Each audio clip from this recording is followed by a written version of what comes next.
গরুর পাশে থাকি, না কোনো অসুবিধা হয়নি এখানে। গরু বিক্রি করে যদি 10 টাকা হয় তাহলে ছেলে পিলে নিয়ে যা খাইতে পারবো, এটাই হলো আলহামদুলিল্লাহ খুশি।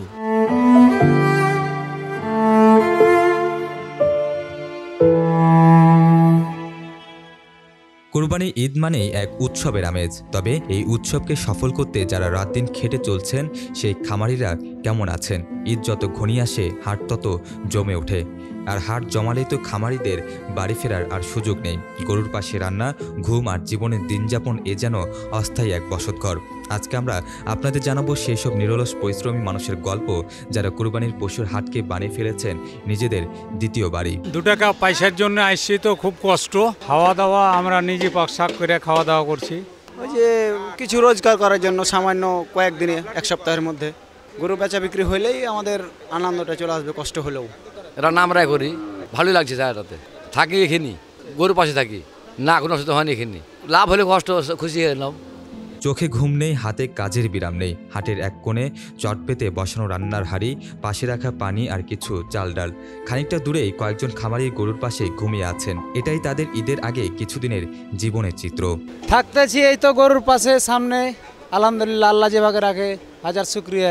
সবাই একসাথে যে রান্না বান্না করছি, বাজার করছি, সে রান্না করে খাচ্ছি। গরুর বাজারে তো কষ্ট হবেই, কষ্টটাই তো স্বাভাবিক, এটা তো কষ্টেরই কাজ।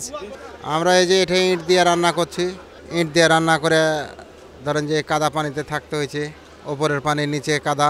তারপরে গরু বাছুর বেচা কেনার আশাতে আছি। আমরা এই যে গরুর পাশে থাকছি, এই গরুর পাশেই ঘুমাই, না কোনো প্রকার অসুবিধা, কোনো সংকট ঘটনা ঘটেনি।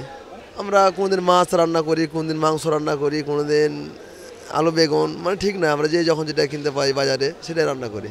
হাটে এসে কেবল গরু বিক্রি নয়, নিজের জীবনের সুরক্ষাও রক্ষা করা দায়। প্রতিযোগিতার বাজারে এক একটি গরু নিয়ে বিক্রেতাদের চিন্তার শেষ নেই। দিনরাত পাহারা দিতে হয়। অনেকে আবার রান্নার জিনিসপত্র, চারপাশ পরিষ্কার রাখার সরঞ্জামও সঙ্গে এনেছেন।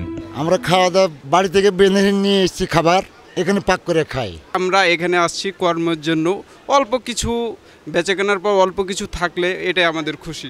পরিবারের জন্য কিছু নিয়ে যেতে পারবো, এটাই বড় কিছু আমাদের। এখন তো ধরেন যে পানি হয়েছে, খুব কষ্টতে আছে। গরু টরু বেচা কিনা এখন পর্যন্ত নাই। এখন সামনে বিশেষ শুক্রবার বেচা মায়ের ছেলে পেলে ঈদ করার চেষ্টা করছি। এখন খুশিটা আপনার, এখন গরু বেচা কিনা হলে খুশি হবো, এখন না হলে এখন তো বেতরা যে আছি। এ যেন শুধু একটি হাট নয়, এক একটা খামারের জীবনের রঙিন অধ্যায়। পাড়ায় পাড়ায়, গ্রামে গ্রামে দীর্ঘ সময় ধরে লালন পালন করা গরুগুলোকে কুরবানির হাটে এনে তারা যেন শেষবারের মতো সন্তানের মতো আগলে রাখছেন। যারা কুরবানির পশুর হাটকে করে তুলেছেন নিজেদের অস্থায়ী ঘর, তাদেরই শ্রম আর নিষ্ঠা ছাড়া ঈদের আনন্দ যেন অপূর্ণই থেকে যেত। রাহাত হাসান, বিশেষ প্রতিবেদন, চিটাগং লাইভ।